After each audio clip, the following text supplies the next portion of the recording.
Welcome to Power Up, the podcast that uncovers the unique challenges women leaders face today. Join your hosts, Nat and Kristen, as we dive into the tough topics and provide actionable insights you can apply right now. Don't forget to hit subscribe so you don't miss any episodes.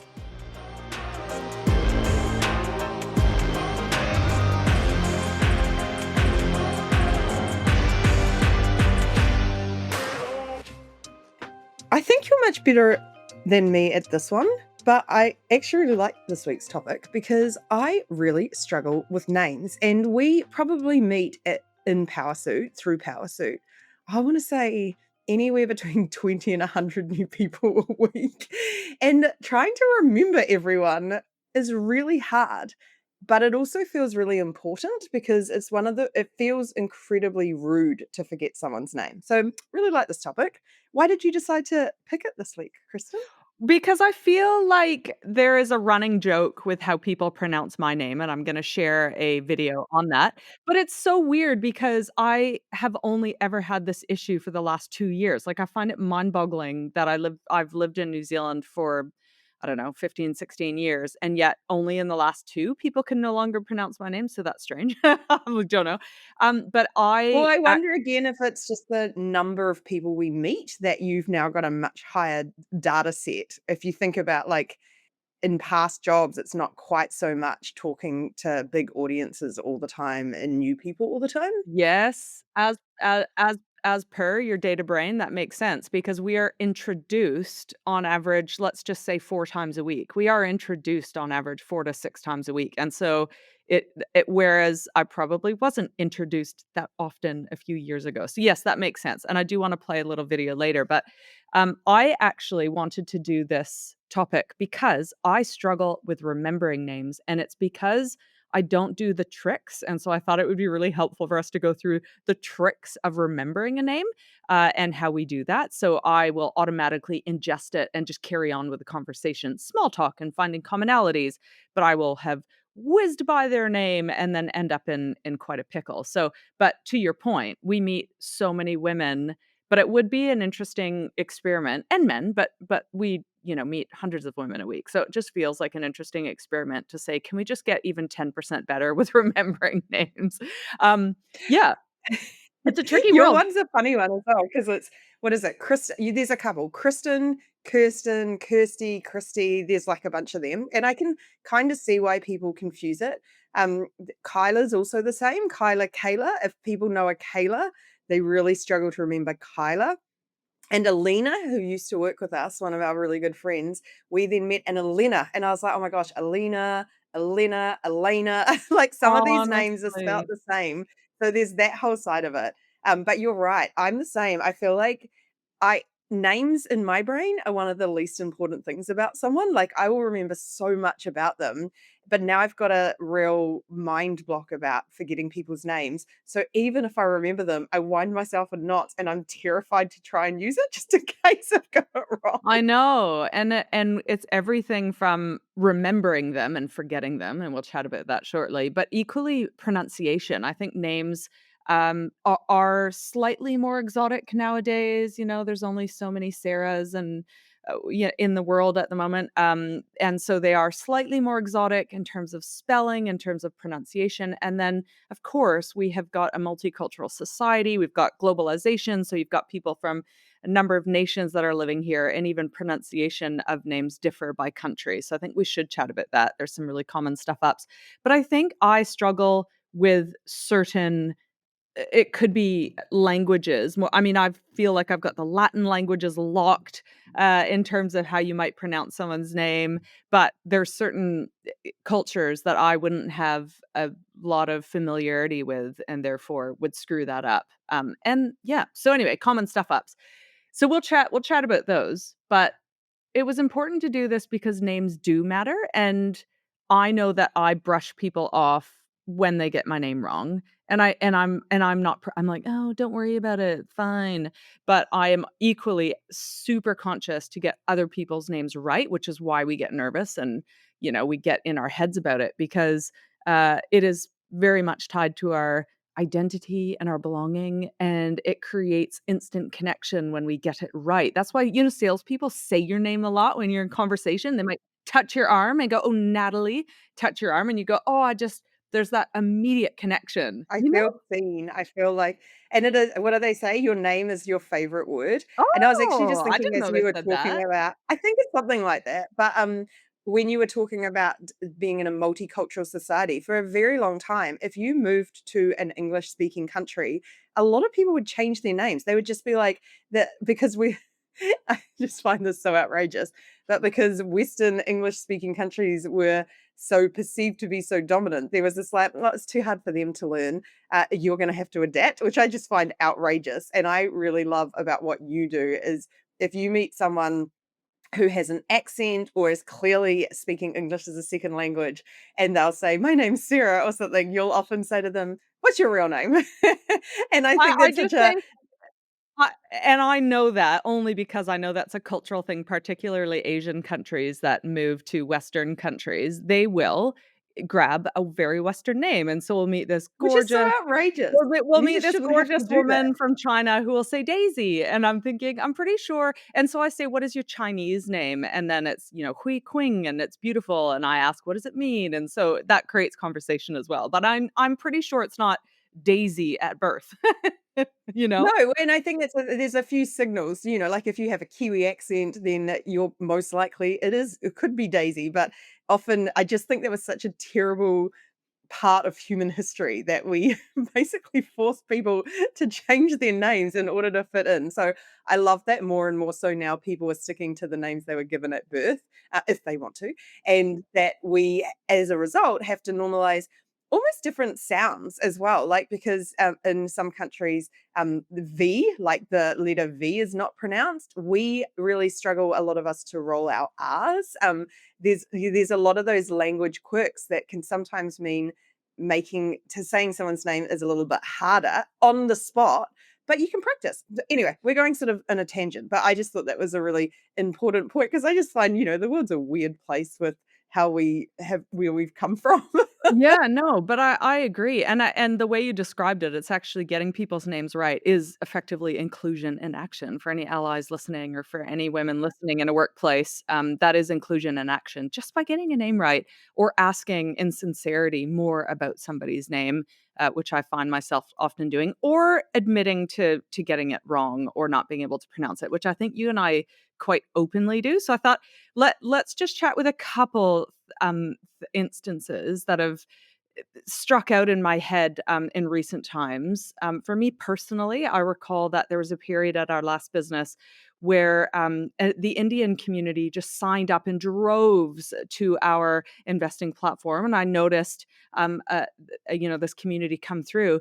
And what's interesting with them is that they start lead with their surnames first, and so they actually lead with their surname. And I'm almost certain you don't call out their surname, but that's quite interesting that if they fill out forms or if they, introduce themselves by email, they may start with their surname. So that was quite interesting. I know that coming from Canada, and particularly, Meegan, as it's pronounced here, is a thing, but it is Megan in America and, in the US and in Canada, North America, so I sometimes stop myself. The odd time I'll stuff it up if in quick conversation, I might say Megan, but I have to think, "Oh, yeah, no, it's Megan here." And then Aaron, I would say Aaron, and that can be for, anyone can be named Aaron, but Wait, what? Do we say that differently here? Aaron, you would often you say Aaron, like Oh, Aaron. you go Aaron. What do you say? Aaron? Aaron, Aaron? okay. I'd go Aaron, I'd do I sound like a similar, parent. Aaron? but Aaron? I know someone married to an Aaron and would go Aaron, so it feels a bit more posh. It feels a bit more posh. Oh, I mean, there's also that I've heard someone whose name is spelt what I would consider Ralph, Aralph, pronounced Rafe, and I was like, "That's hard." Oh, that is But then hard. also with a lot of Māori names in New Yes. Zealand, I have a friend called Keri. He is often called Kerry by people, so, like, there is, and we have a good friend, Wai Marie, and in her own answering machine message. She calls herself Y Marie. And I was like, why do you call Why yourself Marie? that? She's like, Yeah, too and hard. that would be, Mhm. again, cultural she would just have been beaten down, no doubt by society, but I know that we spoke with a kitty in Australia. She's been in Australia for over 20 years, and when we got on the phone, we paid her that due respect of calling her kitty. We made an assumption because she is Māori, she's living in Australia, but the person on the other end of the call was like, "What? Kitty? What?" And she'd been her business partner for years, and everyone calls her Kiri there, so she's like, "No, no, it's fine, I go by both." So, again, it is of course, no one's gonna get offended if you have a positive intent, but I think it's interesting. Nat, I've noticed a name you say differently than me, and I wrote it down here, and I want you to say it out loud. Do you see the one starting with a D? Yeah, Danielle. Yeah. Some people say Danielle. Danielle, Danielle, You're the only person I've ever Danielle. heard go, "Danielle?" And I think the on Daniella. do Danielle. Danielle, Danielle. the only thing I could think of was maybe it's like I'm a French country, so I'm used to going "yell," like maybe that's it, I don't know, but yeah, Danielle. I do No, notice your maybe it is Danielle. Danielle. Danielle? I'm gonna ask. It is funny, eh? Because Yeah, it's I like my know. mum pronounced pasta pesta, and I'm like, so we just do it with a lot of words. I know, I know, And I'm like, "Mum, pasta sounds so gross. I I know. much prefer pasta." But can I play the video that I'd shared with you on, Insta that one day? Okay, I hope this is gonna work. I have turned it up, so just bear with. And like you just give Okay. up. Hey, hang on one sec. It's Kirsten, yeah. But again, who cares? It's fine. Correcting someone on the pronunciation of your name. I mean, everyone messes up my name. So I give up. I don't care. I'm like, I'll answer Kristen, Kirsten, which is how you say my name, but I don't blame people. Like in England, they don't really say my name right. Like on the last set, everyone was saying my name wrong. But there was like Swedish people and people from Hungary, and like you just give up. It is for the record. It's Kirsten, yeah. And that was Kirsten Dunst, and when I sent that to you, you were like, "We have to do that," because you are constantly correcting people when they introduce me. And Quite funny. actually, are we gonna talk about that a bit today? Because I think when people are we gonna talk about when you Yep, stuff it up? yep. Because I feel like I've often said that, and I think it's you have to catch it early. Let's jump to that when we jump to Yeah, that. great, But, great, great. Okay, well, let's start with how we get these it are some right. memory tricks that the internet has kind of said. Now, keep in mind, I have not tried these, but I thought this would be interesting for us, to try a method. This is one I found, but if you know of any others, Nat, let me know, and this is called the FACE method, and so it stands for focus, which is to listen. So we know that we many of us are jumping to the next sentence already and the response while people are talking to us. It's what we do. And so to stop and actively listen when they introduce themselves, I think is a great practice. To ask, clarify pronunciation. I think we feel fairly comfortable doing that. But even if it's Jeff, for example, I think this is the trick. You actually have to humble yourself and say, did you say Jeff? Just so I'm clear, because I think that is the part of the brain trick of remembering it. And then you comment by making a mental note or association. I don't know why they call that comment, but you might in your head go, "Oh, Jeff, my favorite cafe is I don't know, Jeff or my favorite ice cream, Jeffrey's." I literally made that up. There's no ice cream called Jeffrey's ice cream, but I'm like on the working on the fly here. And then employ is to use it straight away in conversation. And those are the salespeople that touch your arm and they say it back to you. And I have a few friends who are very classy. They do it in a non sleazy, cheesy way. And they'll go, "Kristen, that is so interesting." And then I'm like, "Oh, that's so special." Oh, so So lovely to meet you, Kristen. yes. I was thinking about the Jeff name and the comment part Yeah. because I've heard of that as like a real thing, as a standalone is create a mental connection between their name and something else. So I would say we have a cleaning product here, Jif, which is like how you might scrub your shower. So I would probably go, Jeff loves scrubbing his shower with Jif. And what that means is next time I see Jeff, I'm like, he likes scrubbing his shower with Jif, Jif, Jeff. I You know, like like that. it's Yeah, like good. something like that Good. that helps you. Good. And you would be like Kristen. So I would go, Kristen likes her toast crispy. I have to remember that she's a rather than a k. Oh, I like that. And maybe I did that with Anand, who is a fellow we know, and not people would call him Anand, and I would go, he goes Anand because he would get it all the time, like almond. And so now when I think of him, I think of an almond, and so I get the almond in my head, and I'm like, "Hey, Anand, how are you?" Yeah, I think it is a clever way of doing it. Again, it's like I think that was part of that mega memory phase where everyone downloaded well, not downloaded, bought the cassettes, and you use this for remembering talks as well as you go into the different rooms and you remember what you're saying in the different rooms. And I think for names, it's the same trick but in a smaller format, Yeah. which I should employ a bit more. I do it sometimes. Okay, so focus, ask, comment, employ. Listen, clarify it, saying it out loud once or using it in conversation once, and then that mental note or association as well, I like. And depending on if it's a brand or associate that person with something, I think it makes sense. So I feel as though because I don't do the first part, which is the focus and listen to when they say it. I'm already like, how can I solve this person's problems? Or boost them up or sell power suit, or I'm already have a We strategy. just think about what else to say. I think when you meet someone new, often everyone's a bit nervous and you're like, I'm aware that I have to carry on this conversation. So we get focused on thinking about what's Totally. next rather than just going, it will come. So I'm gonna do that this week is I think if I get the first step, the rest will follow. And it's really interesting. We have to meet so many people. And I think it's worth chatting about video stuff because name association and remembering people's names when you see so many faces on video is quite tricky. And we had an in-person session a few weeks ago. Where an in-person session, we had an event where we had a lot of people that we'd clearly spoken to and built some relationship, and I mean enough that we should know their names, but that's really stressful when there's 100 people streaming into a room, and some of them I got and others I didn't, and, yeah, I don't know. Any thoughts on video and how we do that, Nat? Or I don't know, name virtual meetings, like Personally, I mean, I feel like that might be a bit of a unique situation for us that we have, 100 people turning up at a virtual event and then 70 of them turning up at an in-person event where we're meant to know all of them. So I feel like that is a us problem, maybe not a generic everyone problem. And I do think online, well, one of the easiest things you can do if you want people to remember your name is when you are using online video calling, have your name clearly displayed. Like we notice this when we run these big events that people have like some sort of nickname on there or like the family name, like the Johnson's account or whatever.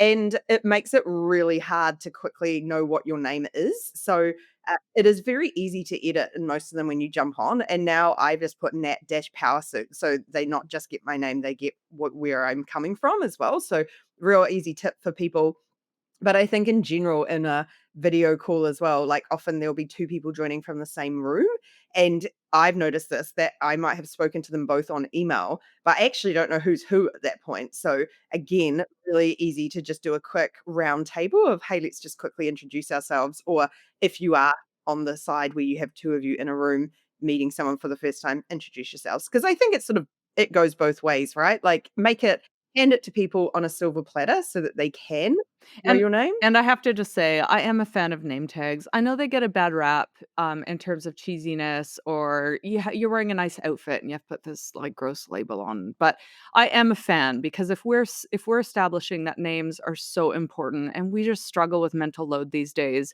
it's easy even just to start a conversation or to refer to someone's chest with a name tag, so I'm a fan. I hate the chest thing. I hate that they're on your chest because 'cause I'm like, "Eyes up here." But but I went to a conference on the weekend, the New Zealand Game Developers Conference, and they had lanyards, which, like, is another thing that I don't normally love. However, I feel like these things that whoever ran that, was doing all that logistics stuff, incredibly smart company, and they had different colored lanyards. You had a black one or a white one, and the white one was incognito mode, which is brilliant for, like, a game developers conference, and it was effectively the signal to everyone, I don't want you to take photos of me or video, like I'm not available for publicity effectively.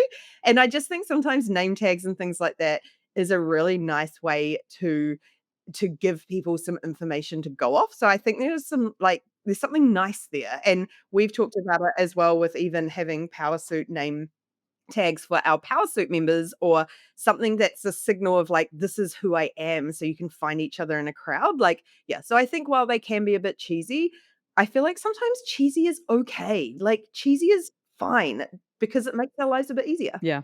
Okay, let's chat about stuffing it up and what happens. So different approaches you've used, Nat. I hadn't thought of this one. Like, I say, I'm so sorry. I've just had a bit of a brain block or a mind blank, or I've forgotten your name. Could you please remind me? And most people are quite fine with that. It's kind of taking ownership and apologizing and asking. But another quick one I saw online was, I know we've met, but I'm drawing a blank. And I think that's just short, sweet, sharp, get it over with. Any you use? With the honest approach, yeah, no, I feel like, that's fair. Like, it's actually fine to we love honesty, just to say that. And I think as well, if I again, vice versa, if I'm meeting someone who I kinda haven't seen in a while, maybe meeting them for the 1st or 2nd or 3rd time, I proactively just say, "Hey, just so you like, I'm Nat," or, "Just in case you forgot my name, I'm Nat," or, like, really Oh, just make in it case you okay forgot, I like to that.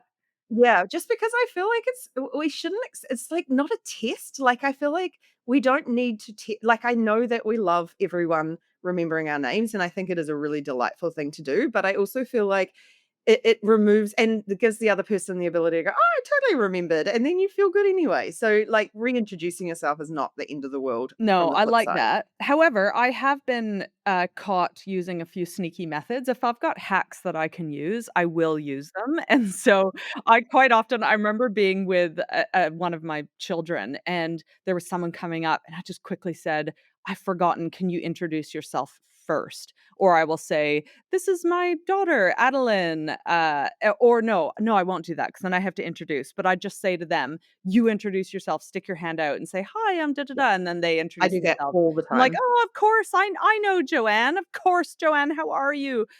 So yeah, I do use that sneaky hack quite a bit if I'm with someone and just say, "Quickly, quick, quick, quick, you intro yourself first."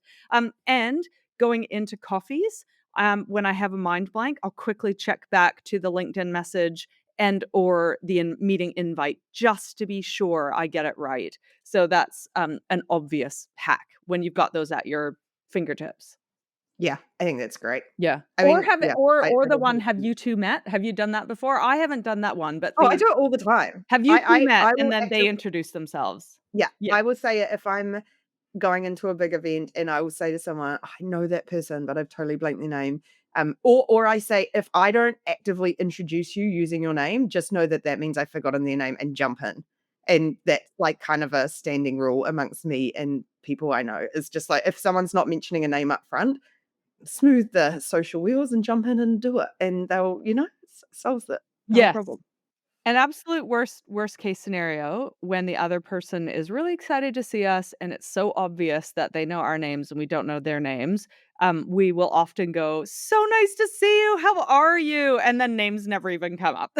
So I that's like emergency tactic, not right away. Because when someone comes up and is excited to see you and you've just stuffed it up in brain block, I've gotten away from conversations not having known their names, and then someone will be like, "Did you know that?" And I'm like, "I just total mind blank. Total mind blank." I actually think though, this expectation, like there are some people who do have photographic mega memories and they will remember everyone's names. I actually think if you are in a position where you tend to meet people a lot, was it on The Devil Wears Prada where she had her assistant just like whispering in her ear everyone's Yes. names? No doubt And I think politicians, they would do it all the time. politicians, Beep, people who are in on beep. diplomatic roles. Yeah, no, I actually think we have to remove this expectation that we will remember everyone's names. And I think the insult or the offense comes when it's someone who feels like they've really connected with you and you don't remember them. Like that's what it feels like. When you don't remember someone's name, it's like you don't remember me. So I think I can see why. But I also feel like maybe we could be okay to lower the standard a bit because even when you were talking about salespeople before, I was like, really what it creates when we have these kind of social norms that were probably designed when we met far fewer people, is that people find loopholes. So salespeople just become really, really good at remembering everyone's names, using all those tricks to create endearment. other people don't. And so I kind of feel a little bit like it's okay as well to normalize reminding each other of our names and wearing name tags and recognizing, that it's not necessarily offensive. I think what I tend to find that smooths it over if I've forgotten someone's name as well is if I've remembered something else about them, or I think I've remembered something else. So I'll be like, "Weren't you going on holiday last time we met?" Or even if it's just a germ of a thing of like, "I'm pretty sure we last spoke, was it like a year ago?" And I know it's close to that, and then that and again gives that option of like, well, that signal of I do know who you are, and I'm not like yeah, so I think you can kind of use other things you know about someone as well to really reiterate that you do know them Yeah, and you well, are it could have been a conversation or an experience or something, but I do wanna just draw a line in the sand with big no-nos, and this is something that you and I are careful about. It doesn't mean we don't stuff up, but I own it the minute we realize that, and that is emailing. There is no excuse nowadays for replying to someone or for emailing someone and having the incorrect spelling of their name. Frankly, I think it's obnoxious. I get it all the time from people who should know better, and it's so easy to literally look at my email, or previous communication and see how my name is spelt. So, I think there's very little excuse nowadays for that quick etiquette check that is so important, and, when I've stuffed it up, which I have, I immediately, because I often will go into my sent items and just quickly review the email I've sent, especially if I smash it out quickly. Oh my goodness, and if I notice something, I will do a very quick reply all and own it immediately and say, "This is what I intended, I'm so sorry, I got your name wrong." Whatever the name is. So, I think that's a no-go zone. I think a copy and paste works quite well too, because I was even thinking names like Rachel, you can spell it in multiple different ways, so it's quite nice to, just copy and paste. If someone gets it wrong, I just wanted to cover one thing that I think is really important, and I'm gonna do in person and by email. What I've noticed is if someone gets your name wrong, I'll often just jump in immediately, and I think it's important to jump in immediately and go, "Oh, actually, it's Kristen," rather than Kirsten or Kirsten or whatever else, and in a very polite way, and because what happens is if you don't correct it quickly, it gets more and more awkward. So I think a quick jump in and then they go, "Oh, yep, sorry, totally get it, move on," and you can make a little laugh about it and move on. I think that's really important because if you don't jump in and correct someone, it just the whole thing spirals, and I feel like it's like I think on email I feel like I don't wanna say be p more passive, but I think it's okay to not necessarily correct it, but you are replying with your sign off with your name, Bolded, and kind of if highlighted. they don't well, but if they don't catch it on the second time, like, I do tend to find most people go, "Oh, sorry, I got your name wrong." But I so agree with you about the email thing, and I think I've noticed it recently because people will often ask us for a favor, like they want us to do something to help them, and they get your name wrong, and I'm like, "Whoa, that is such a rookie error." Like, you are asking someone to give to you, and you couldn't even be bothered looking at their name. Like, it's different in real life, but on email, when you're like, it is right there, and you couldn't be bothered. Yeah, I so agree, and I do think, like, with everything, and I think it's the same with our two-person, crusade against cancellation, there are exceptions, like, we're all gonna get it wrong sometimes, but it's the making a habit of it That's that's the it. I problem. know, and I couldn't help but think of, a dear power suitor we have on our, I in Power Suit who's Elsa. Elsa, and, but she gets Elisa all the time because her I spelling is think I've asked her that, yeah. Ailsa, and I think it's yeah, that one again, it's, like, locked in my brain now, but those ones are tricky, and I think there's grace when it comes to stuffing someone's name up, but again, it's just practice, practice, practice. Okay, I have a quote. I also Yeah. just, on those ones, I actually have started to use Google. If you use Google, you can type in someone's name and ask how to pronounce it, and they'll often have a little voice tell you how to pronounce different names. So that's another good tactic if you aren't quite sure. Because I think we've used it recently where someone signed up and I thought that was like a name that's often given to boys, and I looked it up and was like, "Oh yes, it is." Oh my goodness, um, and honestly, it turned out to be a guy, our last which is few great. It was our fine. It was just more that, you can use Google to find pronunciation's out. so tricky though. We had Ali Moa on our who we interviewed, and, her surname is Mau, and I'm like, "Moa?" That's such a tricky one, Yeah. and same with Well, I Simran think it's also Kaur. it's yeah, English vowels versus different language vowels. I think Māori vowels are closer as it to Spanish and all the rest of the languages, a lot of the other languages. And so when there's a lot of names in New Zealand, place names even, like Taupo, for example. I grew up calling it Taupo, Taupo, Taupo, and it's actually pronounced Topor.